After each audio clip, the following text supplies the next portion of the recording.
네, 오늘 새해 첫 거래일이었는데요. 앞서 전해드린 대로 중국 시장은 문자 그대로 패닉 상태였습니다.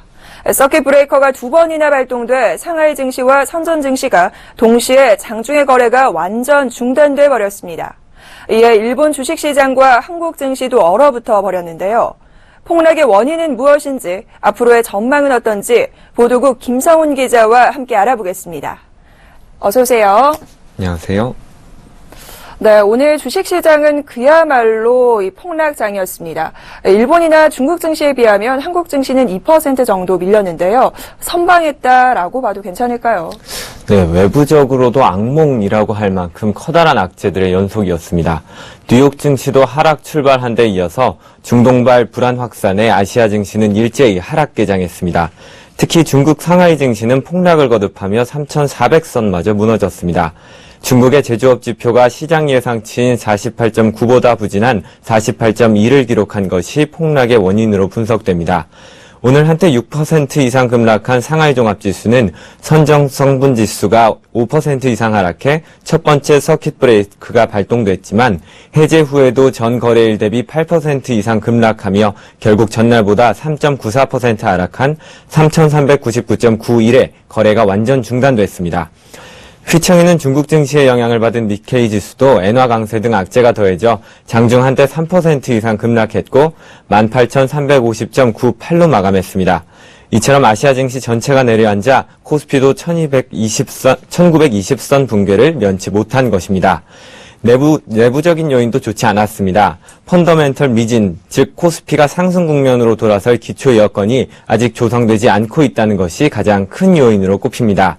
이 때문에 대형주들의 실적이 여전히 회복되지 않고 있고 1월 어닝 시즌에도 이익 모멘텀 호전이 지연되고 있어서 코스피 상승을 뒷받침할 여력이 부족하다는 겁니다.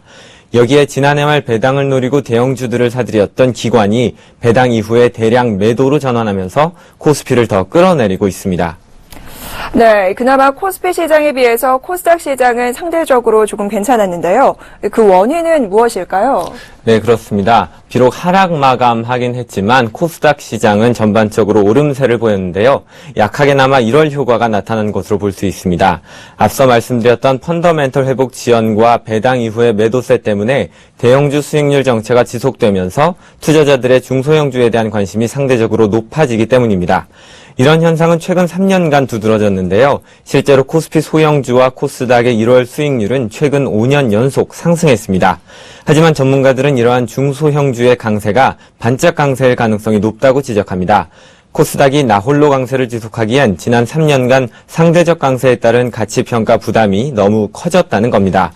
실제 코스닥 지수의 12개월 예상 이익 기준 주가 수익 비율은 작년 말 16.9배로 높아진 반면 코스피는 작년 말 10.6배에 그쳤습니다.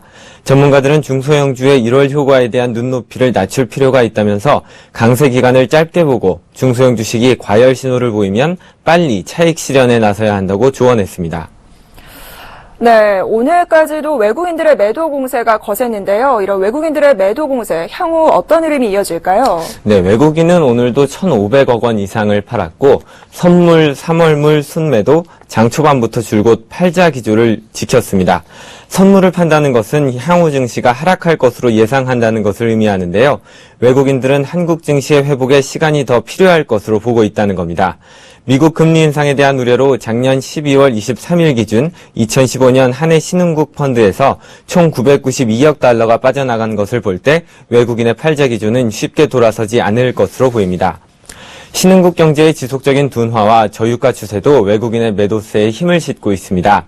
하지만 긍정적인 전망도 있습니다. 자금이 대거 유출된 만큼 더 이상 큰 규모의 유출은 없을 것이라는 예측입니다.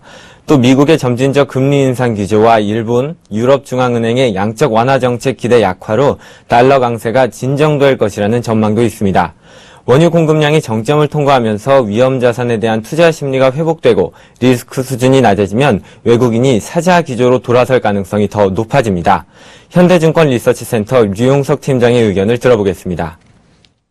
국제유가 하락에 연동돼 있는 매도세가 제일 많았다고 보여져요. 최근에 보면 국제유가는 35달러를 전후에서는 하방 경직성을 일단 가지면서 일단 외국인 매도세가 좀 줄어들었거든요. 그 부분을 일단 저는 유효하다고 봅니다. 네, 오늘 증시 출발은 그야말로 실망스러웠는데요. 향후 전망은 어떻습니까? 네, 오늘 중국 증시 폭락의 영향을 받아서 코스피도 대폭 움츠러들었는데요. 충격은 그리 지속되지 않을 것이란 전망이 많습니다. 2000선을 기준점으로 박스권 장세가 이어질 것이란 얘기인데요. 펀더멘탈 회복이 늦어지고 있는 것이 이미 전부터 알려진 사실이고 기업의 이익 전망 하향 조정도 상당 부분 주가에 반영된 상태이기 때문에 충격이 크지 않을 것이라는 분석입니다. 전문가들은 계절적으로 반복되는 4분기의 실적 부진도 이미 인지된 사실이라서 부정적인 영향이 크지 않을 것으로 내다봤습니다.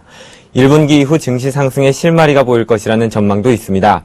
원자재 가격 저점 형성 기대가 높아지고 있고 기업들의 4분기 실적이 예상보다 좋게 나오면 바닥권 탈출 신호가 돼서 반전 국면의 계기가 될 수 있다는 겁니다. 그러나 오늘 아시아 증시 폭락의 원인이 된 중국 경기 악화 우려는 여전히 시한폭탄처럼 잠복하고 있는 요소이기 때문에 거센 외풍에 따라서 한국 증시가 뒤흔들릴 가능성은 여전한 상황입니다. 네, 사야처 주식시장 분위기 분석과 또 향후 전망 보도국 김성훈 기자와 알아봤습니다. 오늘 말씀 고맙습니다. 고맙습니다.